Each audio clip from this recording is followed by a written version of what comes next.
ओम शांति।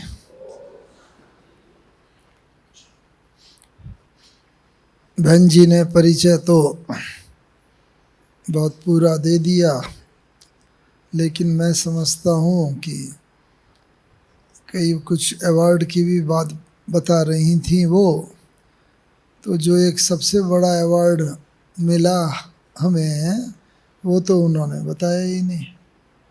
कौन सा? हाँ, जिससे बड़ा दुनिया में कोई अवार्ड ही नहीं हो सकता कि साकार बाप दादा माता पिता मामा बाबा से मिलने का सौभाग्य प्राप्त हुआ, कई वर्ष तक उनके साथ रहने का भी सौभाग्य मिला। तो मैं समझता हूँ ये तो ऐसा अवार्ड है। आप सबकी भी इच्छा होती है ना, इस कल्प में न सही अगले कल्प में मिल जाए, ऐसा अवार्ड हो सकता है। सूक्ष्म रीति से तो हो सकता है, अभी भी हो सकता है। बाबा तो कहते हैं जैसा विषय है, जितने अव्यक्त बनते जाएंगे तो अव्यक्त रीति से बाप दादा से मिलन भी मना सकेंगे और प्राप्ति भी कर सकेंगे। तो आज का विषय तो वास्तव में हमारा देखा जाए तो लगभग अंतिम विषय जैसा है, जो हम सब लोगों की इच्छा है कि हम सब लोग ऐसी स्थिति तक पहुँचें। तो सबसे पहली बात इसके लिए मैं समझता हूँ आवश्यक जो है वो है हमारी दिनचर्या। हमारी दिनचर्या बहुत लौकिक हो, इन्हीं स्थूल बातों में ही व्यस्त हों सारे, और इच्छा रखें हम अव्यक्त बनने की, अशरीरी स्थिति प्राप्त करने की, तो वो जरा थोड़ा कठिन हो जाता है। क्योंकि हमारी दिनचर्या जैसी होगी वो दिनचर्या पर ही हमारी योग की स्थिति भी निर्भर करती है। सारे दिन हम कौन सी दिनचर्या में रहते हैं, वो दिनचर्या हम अपनी उस पर अटेंशन रखें। वो सब तो आप सब लोग बाबा के पुराने बच्चे ही आ रखे होंगे। पुराने से मतलब भट्टी में आए हैं तो ज़रूर कुछ महीने कुछ साल हुए होंगे, तो दिनचर्या तो सबको मालूम ही है, उसमें तो हम नहीं जाना चाहते। लेकिन वो सारा निर्भर करता है दिनचर्या में रहते हुए भी। सबकी दिनचर्या अलग अलग तो है, माताओं की अलग है, भाइयों की अलग है, बिजनेस करने वालों की अलग है, नौकरी करने वालों की अलग है, सबकी दिनचर्या अलग है। लेकिन एक बात सब में कॉमन है जो बाबा ने बताई है। कौन सी? कि जो भी दिनचर्या हो उसमें याद की यात्रा, जितना स्मृति स्वरूप होंगे हम, तो इसीलिए वो स्लोगन बाबा का पक्का याद रखें, जितना स्मृति स्वरूप उतना समर्थी स्वरूप। तो समर्थता की सीढ़ियों पर हम चढ़ते जाएंगे जितना जितना स्मृति स्वरूप हम होते जाएंगे। तो इसीलिए बाबा ने हमारे सब्जेक्ट को इजी बनाने के लिए है साउंड। अच्छा, एक मिनट, अभी सुनाई ठीक पड़ रहा है? ओके। तेलुगु में ट्रांसलेशन, भाई वो मेरे बस की बात तो है नहीं। हाँ, उधर से। हाँ, ऐसी भाषा वाले जो हिंदी बिल्कुल नहीं समझते वो और हाथ खड़ा करें, तो उनका है तो थोड़े ही, लेकिन उनका ट्रांसलेशन हो रहा है। ट्रांसलेशन आपको मिल रहा है? अगर हाँ तो हाँ करिए, मिल रहा है। तो अब तो जो ट्रांसलेशन कर रहे हैं उनसे मेरा नम्र निवेदन है कि वो इन भाइयों का बहनों का ख्याल करके थोड़ा ट्रांसलेशन ऐसा करें सहज भाषा में जो कि ये सब समझते जाएं। तो जितना जितना स्मृति स्वरूप होंगे, कल भी बाबा ने मुरली में बताया, या 24 घंटे होते हैं, 8-8 घंटे डिवाइड करके भी बाबा ने बताया। और वो भी मुश्किल है, 8 घंटे तक तो पहुंचना काफ़ी कठिन है याद में। लेकिन उसको और सहज बनाने के लिए बाबा ने क्या किया है, ट्रैफिक कंट्रोल दिया है। कितना सहज ट्रैफिक कंट्रोल है ना। तो बस पहले तो 5-6 वक्त का ट्रैफिक होता है, गीत बजता है, फिर बाबा ने कहा उसको भी और पक्का बनाने के लिए हर घंटे में 1 मिनट की याद का रखें, ज़्यादा नहीं, घंटे में 1 मिनट की याद। तो क्या है, जो कंटिन्यूटी है लड़ी वो टूटेगी नहीं, और कंटिन्यूटी होती है तो सदा प्रकाशवान स्थिति रहती है। देखो बिजली है, थोड़ा 1 सेकंड को भी जाएगी, ऑफ हुई, उतनी देर के लिए तो अंधियारा हो गया, फिर जब आती है फिर से फुल फॉर्म में होती है। तो इसीलिए एक तो हम अपना ट्रैफिक कंट्रोल, और आजकल तो बहुत चीज़ों में ट्रैफिक, घड़ी में भी आता है, घर में जो रहते हैं उनका भी ट्रैफिक कंट्रोल की कैसेट भी, सीडी भी, सब चीज़ मिलती है, पेन ड्राइव मिलता है, मोबाइल के अंदर प्रबंध होता है। तो वो ट्रैफिक कंट्रोल को हम थोड़ा सीरियसली लें, और उससे क्या होगा, कंटिन्यूटी नहीं होगी। आप सबको मालूम है, जब कोई बीमार पड़ता है ना, हॉस्पिटल ले जाते हैं तो सबसे पहला काम क्या करते हैं, ड्रिप लगा देते हैं, भाई शक्ति आती रहे। तो ड्रिप देखो धीरे धीरे धीरे करके ही घंटा, 2 घंटा, 3 घंटा वो चलती रहेगी। उससे क्या होता है, रियल शक्ति आती है। नहीं तो जो ताकत की चीज़ है, जो विटामिन है, या बॉटल में जो मटेरियल है, उसे एक बार में ही पिला दें या 4 खुराक में पिला दें, नहीं। क्योंकि जो आता है वो धीरे धीरे एब्जॉर्ब भी होना चाहिए, अंदर शक्ति में परिवर्तन होना चाहिए।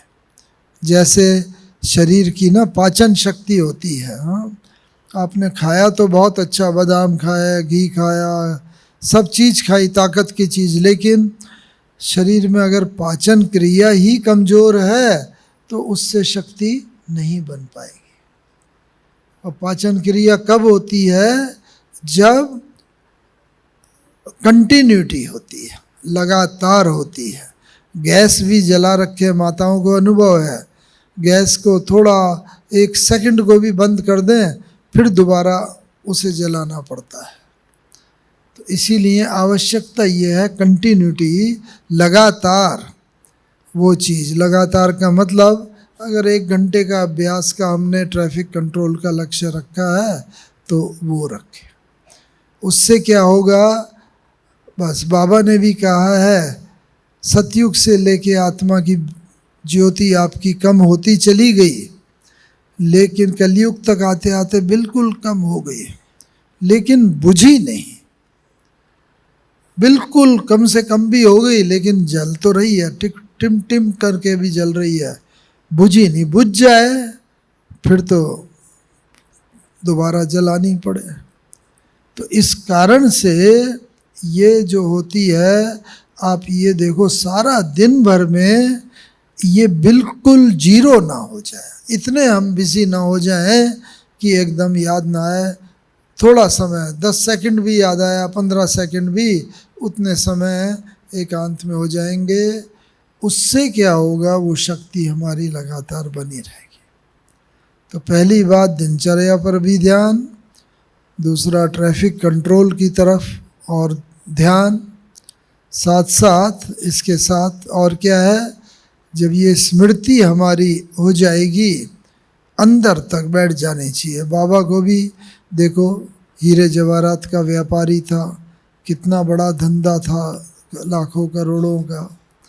लेकिन जब बाबा को साक्षात्कार हुआ, हाँ, नई दुनिया का, पहले विनाश का साक्षात्कार हुआ, नई दुनिया का, लक्ष्मी नारायण का, तो और जब बाबा को सुनाई पड़ा, हाँ, दिखाई पहले पड़ा, ऊपर से स्टार आ रहे हैं, कोई राजकुमार बन रहे हैं, कोई राजकुमारी, और बाबा को बस आवाज़ सुनाई पड़ी, तुम्हें ऐसी दुनिया बनानी है, तुम्हें ऐसी दुनिया। ये स्मृति में जैसे ही बाबा को आया, बस बाबा की रातों की नींद भी लोप हो गई।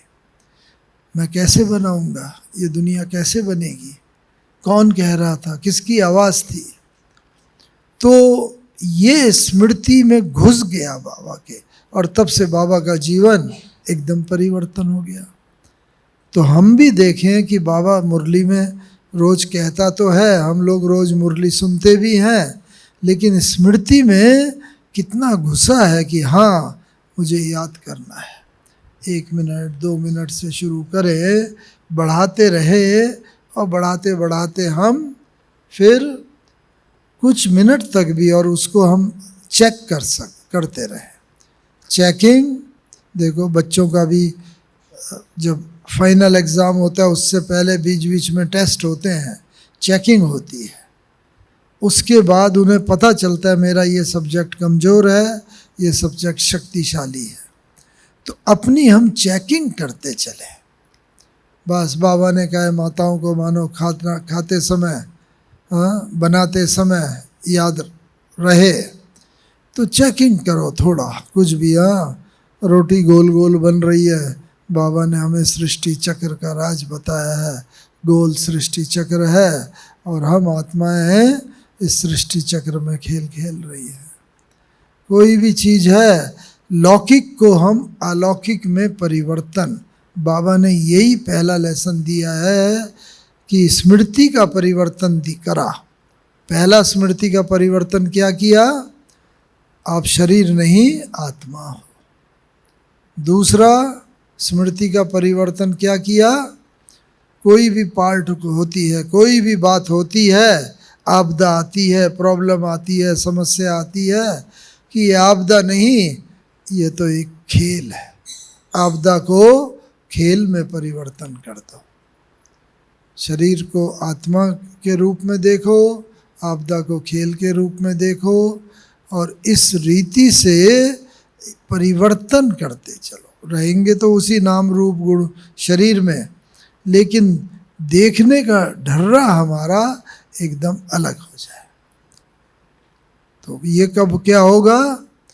ये हमारा संकल्प के आधार पर होगा, विचारों के आधार पर। बाबा ने संकल्प का परिवर्तन किया। हाँ, एक राजा के दरबार में एक आया, हाँ, भिक्षुक, छोटा सा भिक्षा पात्र था। उसने कहा महाराज मुझे कुछ भिक्षा दे दो। तो राजा ने कहा ठीक है। मंत्री को बोला जाओ राजकोष में से इसको ला करके जितना हीरा जवाहरात चाहिए वो दे दो। मंत्री गया, लाकर डाल दिया, वो भरा नहीं, देखने में तो छोटा था। दोबारा गया, फिर लाया, तीसरी बार गया, कई बार गया, मुट्ठी भर भर के लाया, लेकिन देखने में भिक्षा पात्र इतना सा था, लेकिन भरता नहीं था। तो राजा ने कहा जरूर इसमें कोई रहस्य है महाराज, मुझे बताइए क्या रहस्य है। तो उसने कहा महाराज ये जो भिक्षा पात्र है ना, ये मनुष्य की खोपड़ी का बना है, सिर का। खोपड़ी के अंदर यहाँ व्यक्ति का मन होता है। तो बस मन में एक इच्छा होती है, वो पूरी हुई, 2 और इच्छाओं का जन्म हो गया, 2 इच्छा पूरी हुई, 4 और इच्छाओं का जन्म हो जाता है। तो ये कभी मन रूपी भिक्षा पात्र बढ़ता नहीं है। इसीलिए सबसे पहले तो हमें ये देखना है कि हमारा मन जो है ना, कितना जो है इच्छाओं के वशीभूत है।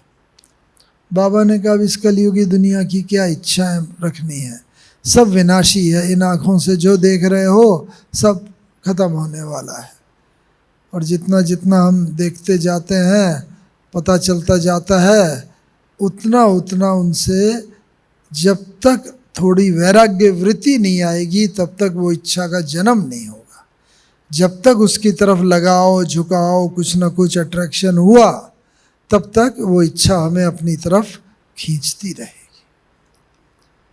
तो इसीलिए ये अपने अंदर, तीसरी बात, ये चेक करते चलना है। अपना ऑडिट, अकाउंट भी होता है ना, तो बहनों को तो मालूम है अकाउंट होता है, अकाउंट देते हैं, फिर उसका ऑडिट वगैरह भी होता है, कोई चेंज करना है, कोई करेक्शन वगैरह करनी है, सब करते हैं, तब फाइनली पास होता है। तो इस तरह अपने अंदर झांकते रहना है, अंदर। और वो हम कैसे चेक कर सकते हैं? अपनी एकाग्रता से।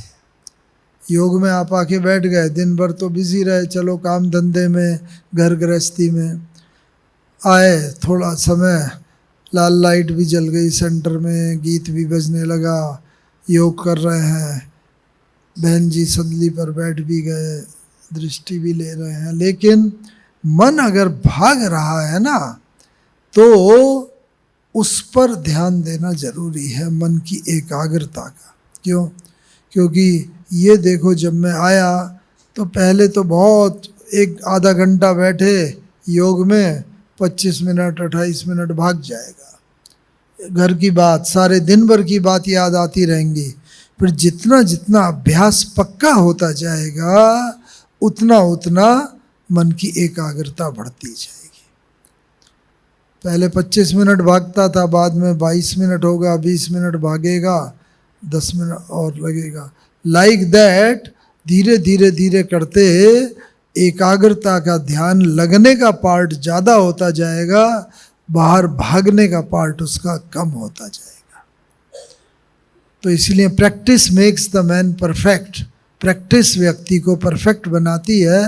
आप भी देखो बचपन में, हाँ, जब साइकिल सीखी होगी, कई बार साइकिल से गिरे होंगे 2 पहिए पे, अभी तो बात करते चलते हैं, अपने आप ही बैलेंस बना रहता है, चलते रहते हैं। साइकिल हो, स्कूटर हो, माताएं रोटी बनाते हैं, अब शुरू में ही तो गोल नहीं बन गई होगी, बहुत प्रकार के टेढ़े मेढ़े ही बनी होगी, बाद में अपने आप अभ्यास हो गया।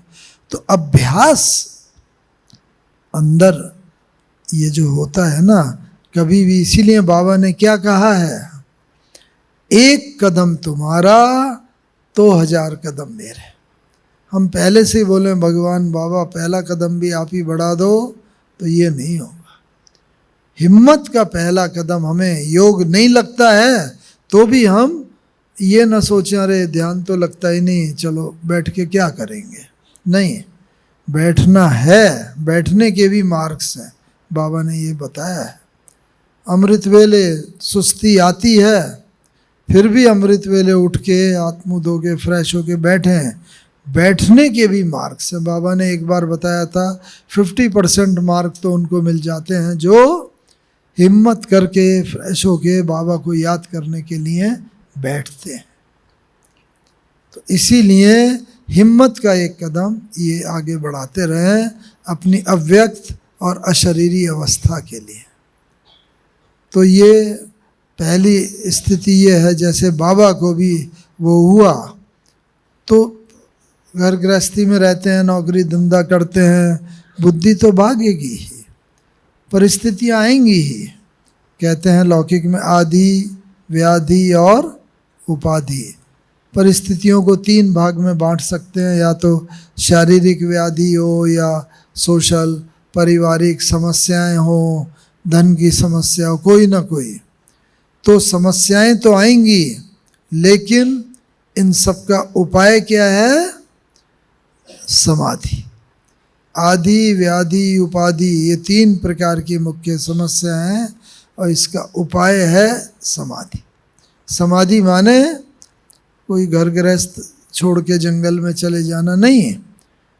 समाधि माने एकांत, अंदर की तरफ उतरना। एक व्यक्ति आया गुरु जी के पास, अशांत मन था उसका थोड़ा, उसने कहा चलो गुरु जी के पास जाके कुछ प्रवचन सुनते हैं। वो वहाँ जाके बैठ गया, और भी 2-4 चेले बैठे हुए थे, सब सुन रहे थे और सुनते सुनते सुनने का आनंद भी ले रहे थे। इतनी देर में भूचाल आया, अर्थक्वेक, धरती हिली बड़ी तेज। तो जहाँ गुरुजी सुना रहे थे, कच्चा जैसा छपरा था, वो भी हिलने लगा। तो सारे चेले एकदम भागे, भागो भागो भागो, अर्थक्वेक आया, जमीन हिली, भूचाल आया। ये गुरुजी को भी बोला, सब चेले भाग गए, गुरुजी वहीं बैठे रहे। सब चेलों ने कहा, गुरुजी आओ आओ, आप भी बाहर आओ, ये तो हिल रहा है आपका, ये कभी भी गिरेगा तो आपको चोट लगेगी, नुकसान होगा। गुरुजी बैठे रहे। बहुत देर तक, थोड़ी देर तक ये तूफान आता रहा। उसके बाद जब थोड़ा ये अर्थक्वेक, भूचाल शांत हुआ, सब लोग वापस आए।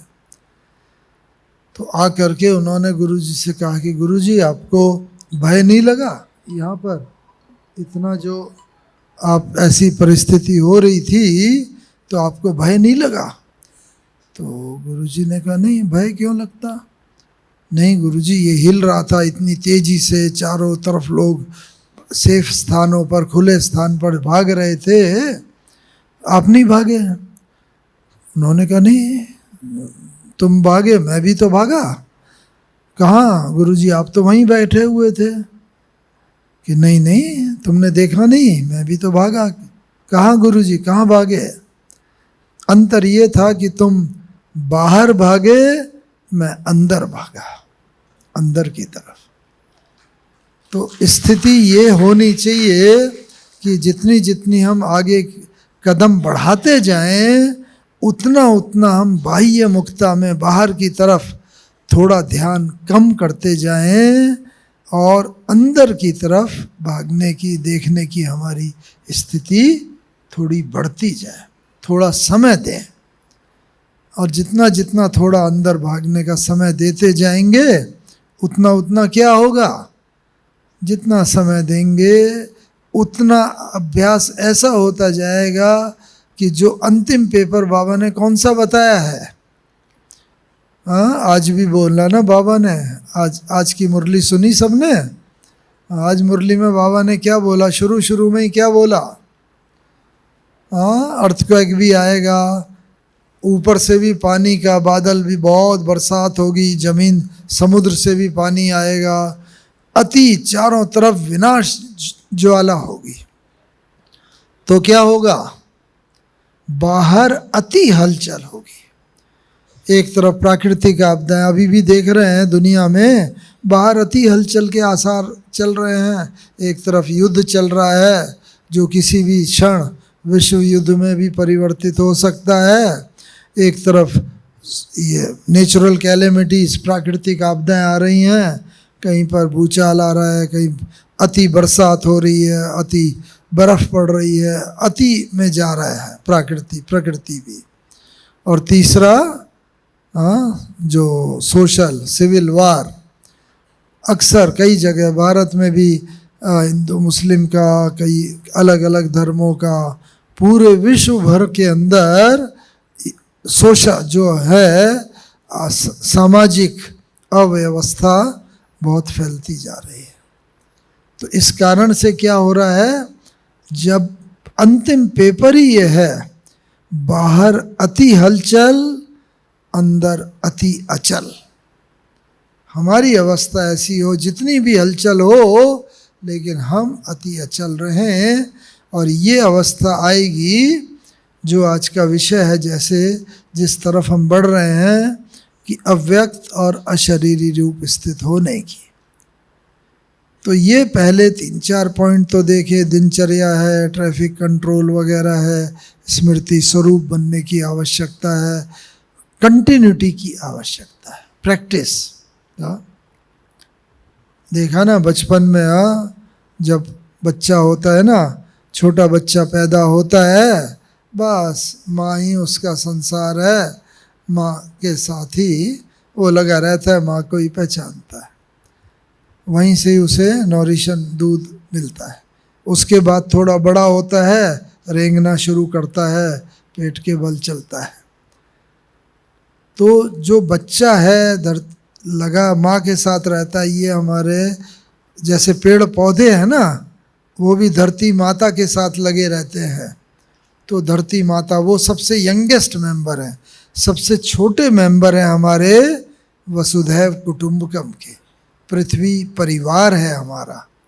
बोलते तो हैं हम वसुधैव कुटुंबकम, लेकिन क्या हम वसुधा को कुटुंब मानते हैं? अपने कुटुंब को ही कुटुंब नहीं मानते, अपने माता पिता को ही पूरा सम्मान नहीं, वृद्धाश्रमों में छोड़ देते हैं, अपने परिवार वालों को ही नहीं मानते। तो मेन बात यह है कि वो छोटा बच्चा पहले माँ के साथ होता है, तो पेड़ पौधे भी धरती माता के साथ जीवन पर्यंत लगे रहते हैं, वो सबसे छोटे सदस्य हैं। फिर बच्चा थोड़ा बड़ा होता है तो पेट के बल थोड़ा खिसकना शुरू करता है। तो ऐसे बहुत जानवर है, सांप है, केंचुआ है, वगैरह वगैरह, जो पूरा शरीर के साथ ही आगे बढ़ते हैं। फिर और बड़ा होता है तो क्या होता है, फिर थोड़ा 2 हाथ 2 पैर से चलना शुरू करता है बच्चा। हाँ, तो ऐसे चौपाए हैं जो गाय भैंस आदि जितने हैं 4 पैर वाले, वो हमारे परिवार के तीसरे सबसे छोटे सदस्य हैं। पहला सबसे छोटा सदस्य पेड़ पौधे हो गए, दूसरे ये हो गए जो पेट के बल रेंगते हैं, तीसरे हाथ पैर से। फिर और बच्चा जब बड़ा होता है तो 2 पैर से चलना जब शुरू करता है ना, थोड़ा खड़ा होगा, हाँ माँ बाप भी हिम्मत बढ़ाएंगे, हाँ चलो चलो, 1 कदम बढ़ाता है, 2 कदम बढ़ाता है, गिर जाता है, फिर खड़ा करते हैं। इस तरह वो प्रैक्टिस होती है। खास माताओं को तो हाँ, कि बच्चा जब हाँ बड़ा हुआ, 2 पैर से चल रहा है, तो चलते चलते कभी बड़ा तेजी से कंट्रोल नहीं रहता, गिर जाता है। क्या होता है फिर? जब गिर जाता है तो रोने लगता है, थोड़ा चोट लगी या ही कुछ। तो माताएं क्या करती हैं? हाँ, आप लोगों को अनुभव होगा ना, माताएं हाँ धरती को ऐसे मारते हैं। हाँ, जैसे धरती का दोष है, बच्चे का दोष नहीं। बच्चा भी बड़े गौर से देखता है, अच्छा। बस उस दिन से ही उसके दिमाग में ये सिग्नल पड़ गया कि मैं कभी भी दोषी नहीं हूँ, हमेशा दूसरा ही दोषी है। अभी इस केस में भी मुझे चोट लगी तो धरती दोषी है, धरती ने मेरे चोट लगाई। तो ये जो एटीट्यूड है जीवन का, ये हमें अव्यक्त और अशरीरी स्थिति की तरफ ले जाने में बाधक हो जाता है। बस हम अपने को गलत नहीं समझते, हम सदैव ये, भाई इसने ये किया तो मुझे क्रोध आया, इसने ऐसा बोला तो मैंने ऐसा किया, आदि आदि। तो जब ये एटीट्यूड, ये विचारधारा जो है ना, ये नेगेटिव, तो ये हमें अशरीरी नहीं बनने देती। अशरीरी माने शरीर से न्यारापन, भान। और वो बाबा ने बताया है किस तरीके से कि हर मेरी चीज को, मेरे को तेरा में परिवर्तन करते जाओ। बस विदेशियों में ये बड़ा पक्का संस्कार है, हम तो देखते हैं। बस थोड़ा 2-4 महीने का भी विदेशी होगा, हाँ चलो बाबा के घर चलते हैं। अपना घर होगा, बाबा का घर, बाबा की कार, बाबा का ये चीज़ बाबा की। कभी भी उसे ये नहीं, जैसे दादी, हमेशा दादी कहते थे, कभी दादी ने ये नहीं बोला मैं ये कर रही हूँ, दादी ये कह रही है, दादी ये बोल रही है, बाबा ये कहते हैं। तो ऐसे ही वो विदेशियों में भी ये पक्का संस्कार है, ये सब कुछ बाबा का है।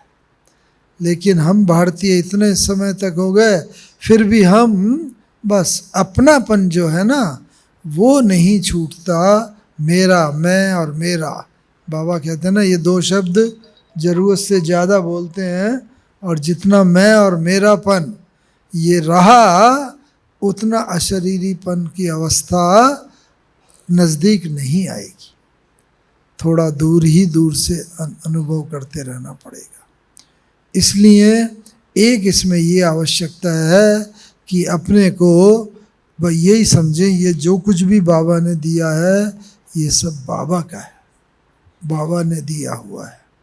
एक ये लक्ष्य रखें बस। तो बाबा ने क्या कहा कि सब जब जाना ही है, विनाश है, तो अभी से ही, क्योंकि हमारा अंतिम पेपर, अंतिम बात भी जो बाबा ने बोला है, जिस समय ये अव्यक्त स्थिति और अशरीरी स्थिति हमारे आएगी, जिस समय आवश्यकता है अंतमति सोगति की आवश्यकता। अंत में कोई भी ऐसा ना हो हमारा किसी की तरफ भी लगाव या झुकाव ना हो, वो है। और वो यहीं से ही प्रैक्टिस करनी है। भक्ति मार्ग वाले भी बोलते हैं, दुनिया वाले भी, कोई प्रेम करो, सबसे स्नेह रखो। बाबा भी बोलता है, और बाबा यहाँ तक भी न किसी से अति प्रेम, क्योंकि जिससे ज़्यादा प्रेम होगा ना, इसका मतलब बाबा से हमारा उतना प्रेम कम हो गया। मेरा तो एक बाबा आप, दूसरा न कोई कहते हैं ना। तो जब बाबा का ये हम बोलते हैं, तो मेरे तो एक बाबा आप, तो दूसरे से, क्योंकि जिससे ज़्यादा प्रेम होगा उससे दिल की बात कहे बिना रह नहीं सकेंगे। कोई भी बात हुई एकदम दिल में होगा, इससे शेयर करें, उसको बताएं जाकर। और जब उससे शेयर करते हैं तो क्या होता है, फिर ये बात तो दूर रही, मेरा तो एक बाबा दूसरा ना कोई। कहीं अति प्यार होगा तो कहीं अति दूरियां भी होंगी, उधर की तरफ से घृणा होगी, वैर होगा। कबीरदास जी होके गए हैं ना, बड़ा सहज कहा है उन्होंने, कबीरा खड़ा बाजार में सबकी मांगे खैर, ना काहू से दोस्ती ना काहू से वैर।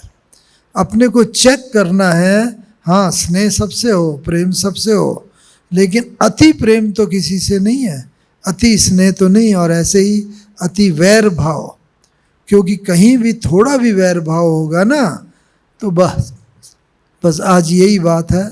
हमारा परिवार तो अब ये हो गया, दुनिया वाला तो परिवार, दुनिया के लोग तो थोड़ा दूर हो गए, तो उनसे हमें कोई वो नहीं, कंपटीशन नहीं होता। वो क्रोध करें, ईर्ष्या करें, झगड़ा करें, हमें कुछ अंतर नहीं पड़ेगा। लेकिन अपने बीके भाई बहन अगर कोई क्रोध करेगा, ईर्ष्या करेगा, अहंकार करेगा, लोभ करेगा, कोई बात देखो, इस भाई या बहन को तो 20 साल हो गए, 25 साल हो गए, 30 साल हो गए, सेंटर पर रहते हैं, अपना इतना ज्ञान के वो हैं, मधुबन में रहते हैं, इनमें भी अभी तक ये संस्कार। तो उससे क्या होगा, जब हमारा परिवार ये है ना, तो हमारा निगाह इन्हीं की तरफ ही जाती है। और अक्सर करके ये होता है, कोई भाई या बहन ना किसी से थोड़ी सी दूरियां बन जाती हैं, तो क्यों भाई फलाने भाई ने ये बोला आपके लिए, ऐसी ऐसी बात बोली। अब गलत हो चाहे कुछ भी हो, लेकिन हमारे मन में ये बैठ जाता है कि उस आत्मा से दूरियां पैदा हो जाती हैं। तो हमें क्या करना है, ये देखते रहना है, हाँ अपनी तरफ। हाँ बड़ा अच्छा कहा है किसी ने, हाँ जिंदगी भर एक ही भूल करते रहे, जिंदगी भर एक ही भूल करते रहे, धूल चेहरे पर थी आईना साफ करते रहे। आईने में शक्ल देखते हैं ना, तो हमें लगता है कि आईना में शायद धूल पड़ी है, धूल होती हमारे चेहरे पर है, लेकिन हम उसे जितना साफ करें, जब चेहरे पर धूल है, गलती मुझ में है, कमी मुझ में है, तो मुझे ही अपना ही चेहरा दिखाई देगा। बस हम जो बताए ना, जैसे माताएं ये धरती को करते हैं, ऐसे ही हम दूसरे के में अवगुण देखने का प्रयास करते रहते हैं। वो हमें अव्यक्ति और अशरीरी अवस्था की तरफ से दूर लेती जाती है। तो एक तो हम प्रैक्टिस भी ना छोड़ें, वो करते रहें। और भगवान के जो महावाक्य हैं सुने होंगे आपने, हम लोग तो यहाँ लगभग हर दूसरे तीसरे दिन, क्योंकि आजकल योग में बाबा के अव्यक्त बाप दादा के चुने हुए महावाक्य भी सुनाते हैं। आप लोगों के यहाँ भी शायद सेंटरों पे सुनाते होंगे। तो उसमें एक ये अक्सर चलता है कि बाबा जो है, हाँ, जब अमृत वेले की बात बोलते हैं तो बाबा कहते हैं, बाबा सुबह चक्कर लगाने आते हैं और 4 बजे का टाइम बाबा का मुकर्रर है। किस चीज़ के लिए? वरदान देने के लिए। उस समय बच्चे जो भी वरदान मांगते हैं बाबा दे देता है, बाबा ना नहीं करता। तो जब 4 बजे का टाइम मुकर्रर है भगवान का वरदान देने का, तो क्यों ना हम उसका लाभ उठाएं। गंगा के तट तक जा रहे हैं और जरा सा चुल्लू भर पानी पी लिया और सोच लिया प्यास बुझ गई।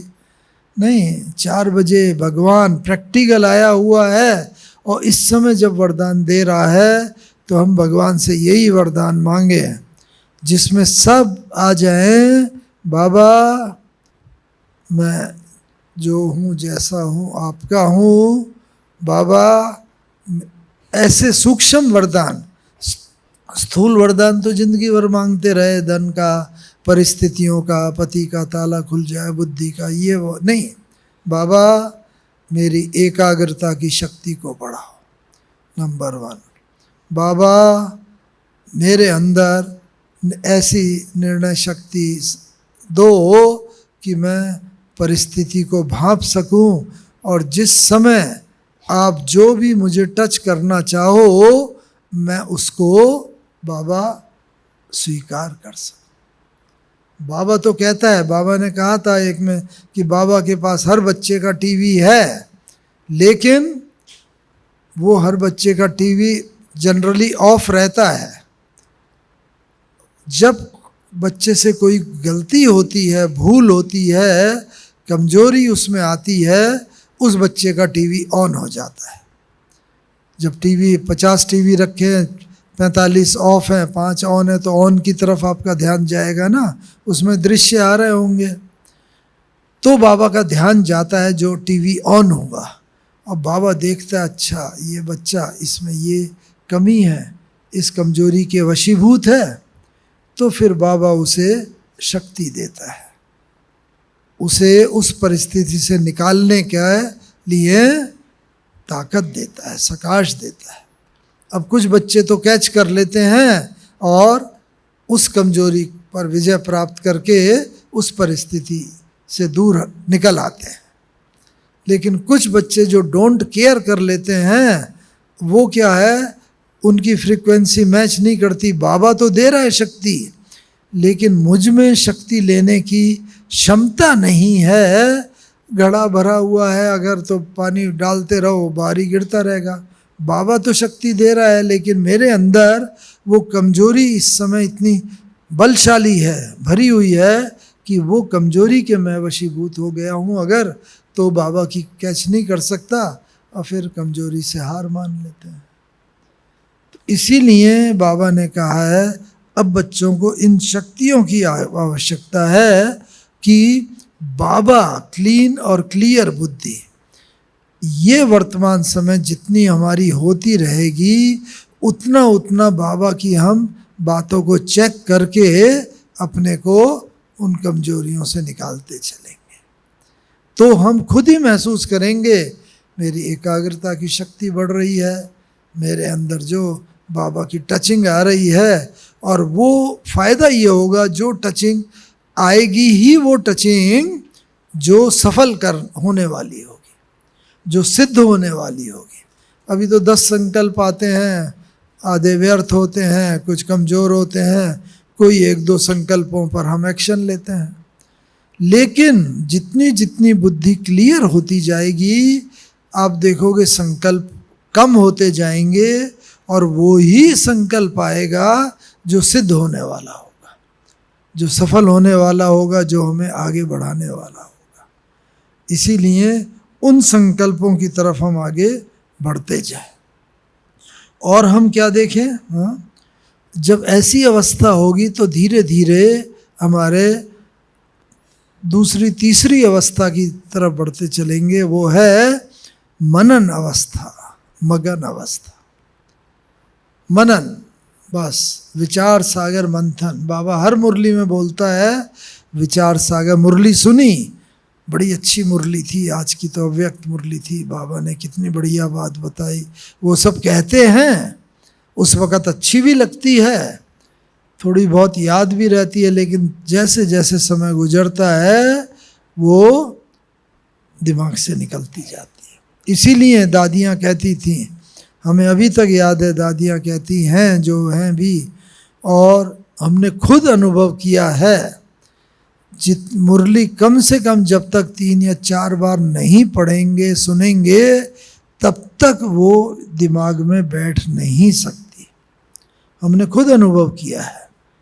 और जब से कई वर्ष पहले से भाई सबसे पहले अमृत वेले योग किया, योग के बाद आके मुरली सुनी पढ़ी, वो मुरली पढ़ी पहली बार वो पढ़ी, उसका पता क्या चलता है, कई पॉइंट बुद्धि में चली गई, कोई काम होते हैं वो काम याद आ जाता है, उस समय भले आँखों से मुरली पढ़ेंगे लेकिन वो बुद्धि में बैठेगी नहीं। फिर दूसरी बार जब क्लास में गए, जब बहन जी से सुन रहे हैं वो मुरली, तो ख्याल आता है अरे ये पॉइंट तो मेरी बुद्धि से निकल गई, याद ही नहीं आई है। फिर उसके बाद अब हम अपना अनुभव बता रहे हैं, तीसरी बार जब नाश्ता वगैरह करते हैं और टीवी में सामने वो मुरली रिपीट होती है, वो सुनाई पड़ती है, तो धीरे धीरे धीरे धीरे लगता है अच्छा इतने परसेंट 70-80% मुरली बुद्धि में बैठी है। तो ये मुरली का ये नहीं रिचुअल की तरह, नियम की तरह एक बार पढ़े, क्लास में गए, सुने, वो पूरा हुआ नहीं है।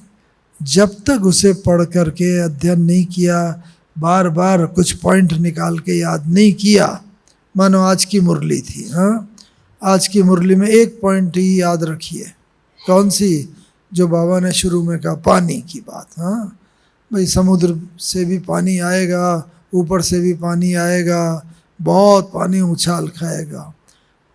फिर विचार सागर मंथन, मनन मगन अवस्था तब आएगी जब थोड़ा विचार होगा। हाँ। पानी में क्या, ये तत्व ऐसा है, बाबा ने कहा आधी दुनिया पानी में डूब जाएगी। आज भी बोला बम्बई जैसी नगरी भी समा जाएगी। क्यों?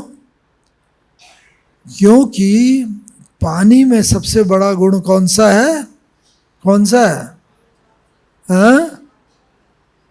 एब्जॉर्ब करने। पानी जो है एडजस्ट करने की ताकत है।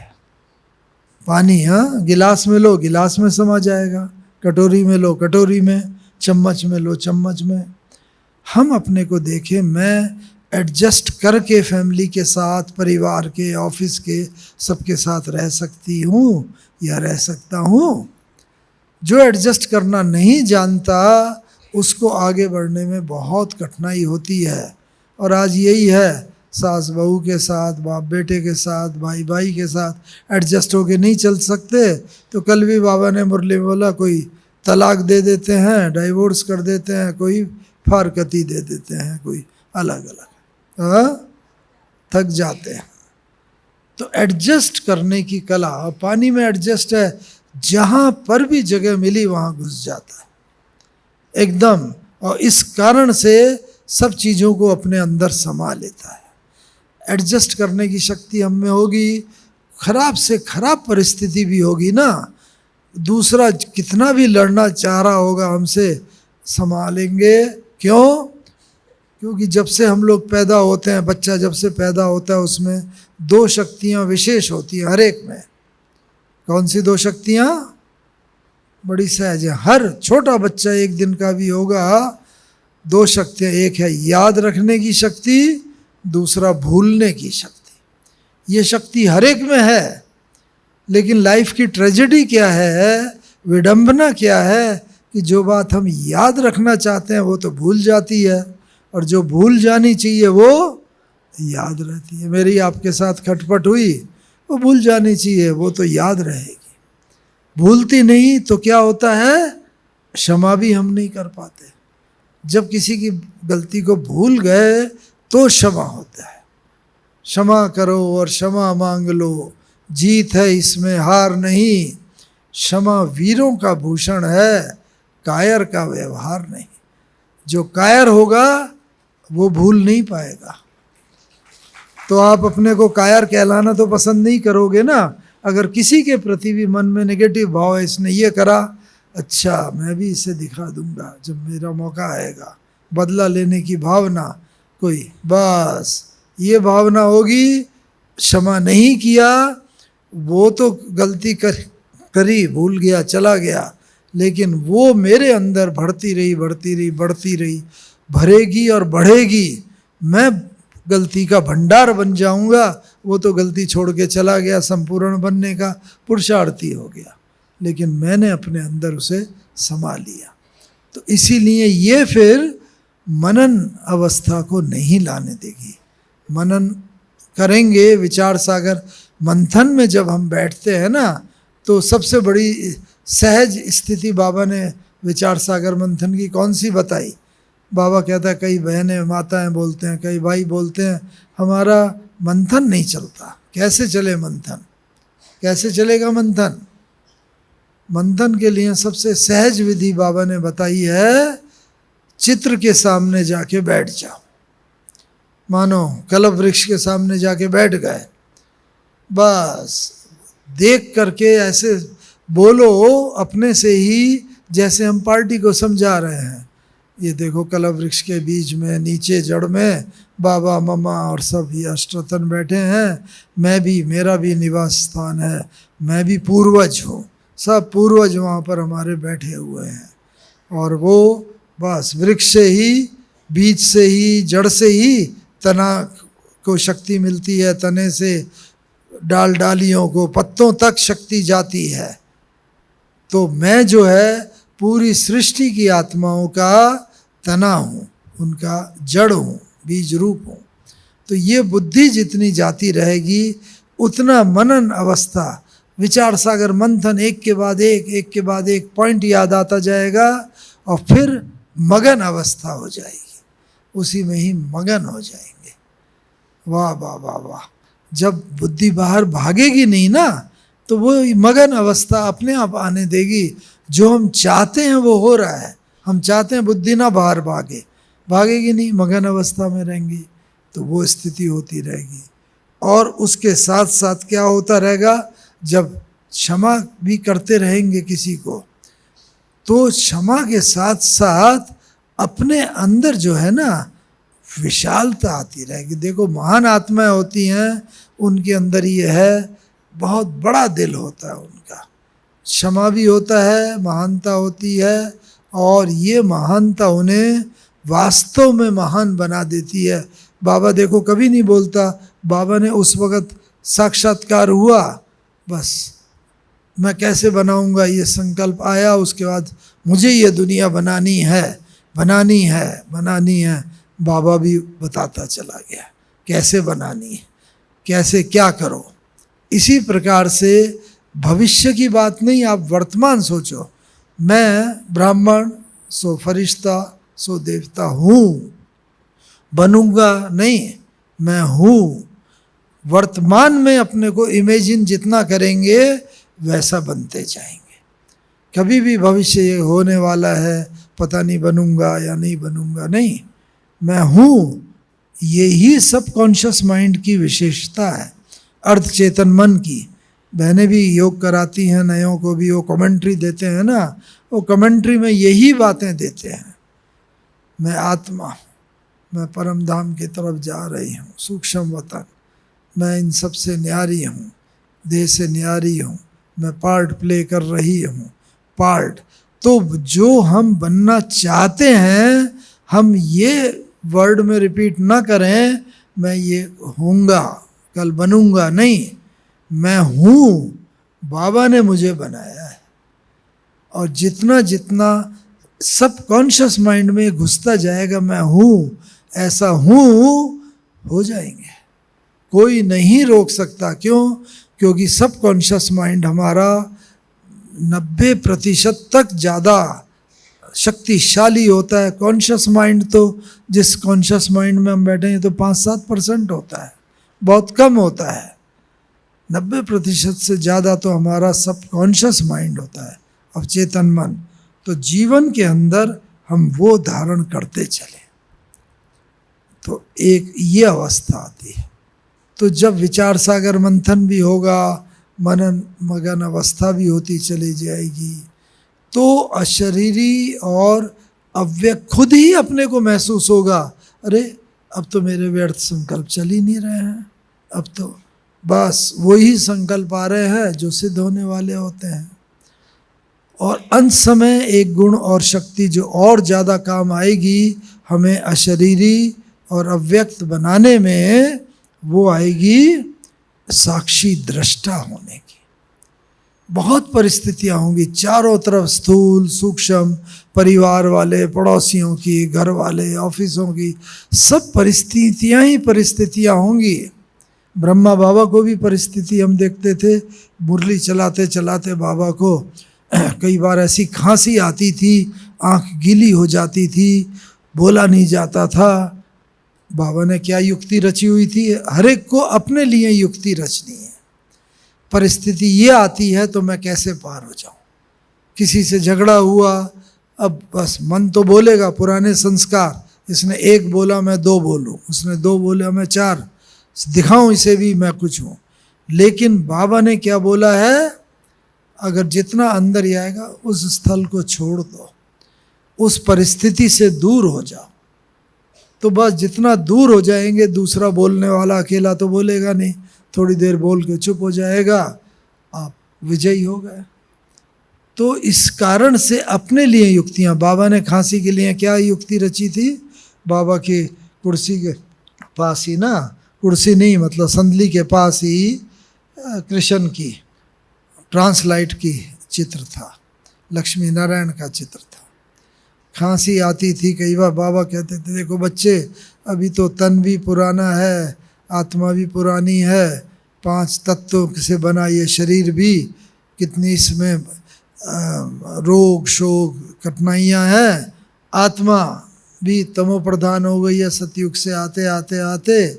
अब कल बाबा जाके ऐसा कृष्ण बनेगा, विष्णु कृष्ण बनेगा, सतो प्रधान तन होगा, सतो प्रधान आत्मा होगी, नई दुनिया होगी, कोई भी रोग शोक दुख नहीं होगा, शांति नहीं होगी, कैसी दुनिया होगी। वाह बाबा, बस बाबा देख के और ये वर्णन करते करते ही ना एकदम खुशी में आ जाता था। और बाबा कहता था बच्चों को भी हमेशा खुशी में आना चाहिए, कोई परिस्थिति आए उसे परिवर्तन कर लो खुशी में। खुशी में क्या करना चाहिए, बच्चों को ठगियाँ मारनी चाहिए, ऐसे है, ऐसे करके बाबा बताता था।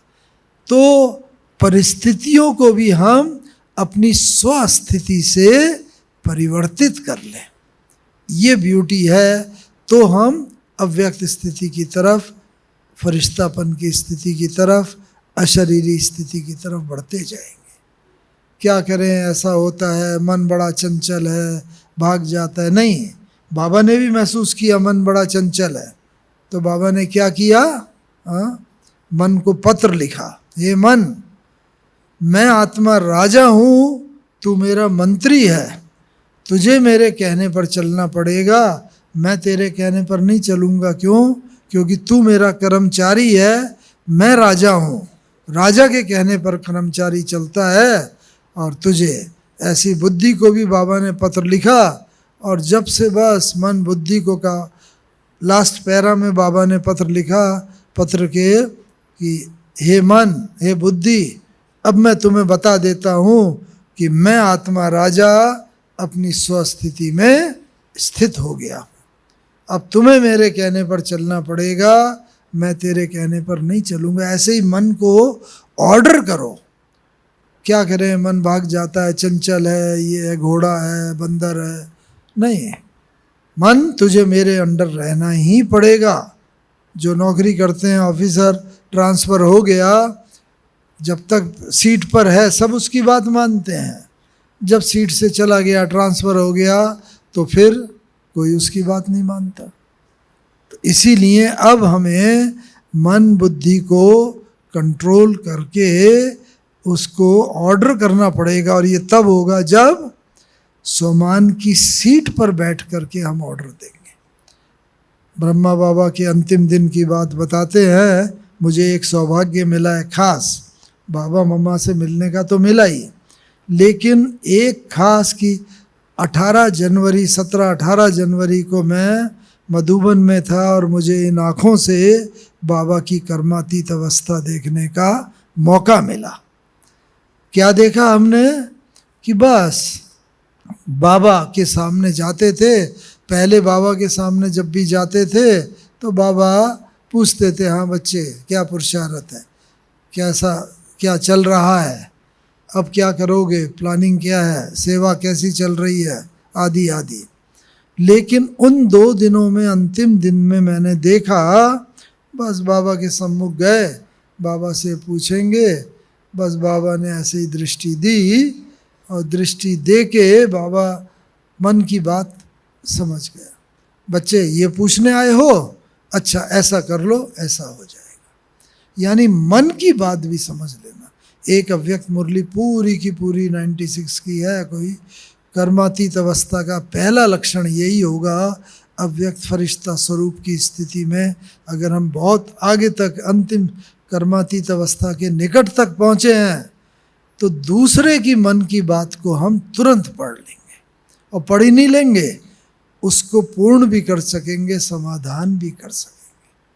तो अभी आवश्यकता इस बात की है, हम भी अपना मन ऐसा बनाएं जो बाबा ने बनाया कि व्यर्थ अब ना चले, सिर्फ समर्थ चले। हाँ, एक शिल्पकार था, बहुत अच्छा मूर्ति बनाता था। लोगों ने पूछा, अरे आप मूर्ति कैसे बनाते हो इतनी बढ़िया एक्यूरेट? तो उसने कहा, नहीं मैं तो बनाता नहीं मूर्ति, मैं क्या करता हूँ, वो पत्थर लेता हूँ और पत्थर के चारों तरफ से जो भी व्यर्थ है ना, उस व्यर्थ को निकाल देता हूँ, मूर्ति अपने आप ही अंदर से प्रत्यक्ष हो जाती है। हम सब के भी अंदर हमारी संपूर्ण मूर्ति छिपी हुई है, वो इस व्यर्थ के आवरण से ढकी हुई है। जो व्यर्थ संकल्प आते हैं उनसे ढकी हुई है, उस व्यर्थ को बस हम निकालते जाएं तो संपूर्ण मूर्ति प्रत्यक्ष होती जाएगी। और जो भी हमारी इच्छा है अव्यक्त और फरिश्ते स्वरूप की, और हमें अंत में मन जीते जगत जीत तो बनना ही है, जो बन रहे हैं, लेकिन तन जीते जगत जीत, प्रकृति जीते जगत जीत, इन 5 तत्वों से बने शरीर को भी हमें जीतना है। अगर हम भी दुनिया वालों की तरह मर गए, ये छत गिरी, अर्थक्वेक आया, फ्लड आया, सब गए, हम भी गए, तो फर्क क्या हुआ? हम अपनी इच्छा से शरीर छोड़ें, जैसे ब्रह्मा बाबा ने छोड़ा।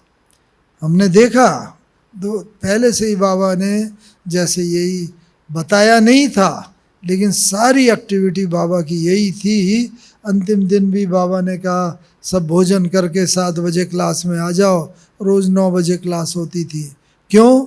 बाबा को मालूम था आज मेरा ये अंतिम मिलन है बच्चों से। अंतिम दिन ही ईशु दादी को बोला, सारा पत्र लिखवा लो, आदि आदि जितने पेंडिंग काम थे। तो हम भी अपनी इच्छा से शरीर छोड़ें अंत में, ये अव्यक्त और फरिश्ता स्वरूप स्थिति के आगे के लक्षण हैं, और तब ही हम जा सकेंगे।